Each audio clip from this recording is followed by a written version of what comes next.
তোর পুতুলের সাথে আমার পুতুলের সাথে শুক্রবারে বিয়ে। খবর তাহলে আমার পুতুল রাখ, আমি তাহলে বাজার করে নিয়ে গিয়া। ওই আইতে গেলে তাহলে 1 কেজি গরু মাংস নিয়ে আহিস। হবো তাহলে আমি 1 কেজি মাংস নিয়ে হিরো। এই যে গরুর মাংস, এই যে লোকতরি, পলার চাল নিয়ে যাই। এই যে এটা হলো পলার চাল, আর এই যে হলো গরুর মাংস। ও তাহলে আমি রান্তাছি 10টা গরু মাংস খা। শহরের বাচ্চা পোলাহান তোর আসতে কি করস?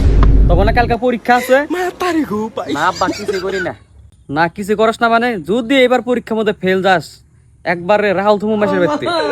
আব্বা গরু মাংস খাবা? এই যে ধরো। কি গরু মাংস? মেলা দিন ধরে গরু মাংস খাই না রে, কোনো ফেলি দি শহরের বাচ্চা পোলাহান কাইন্ডা দেখছ উচুর পায় তাই না আমার গরুর মাংস।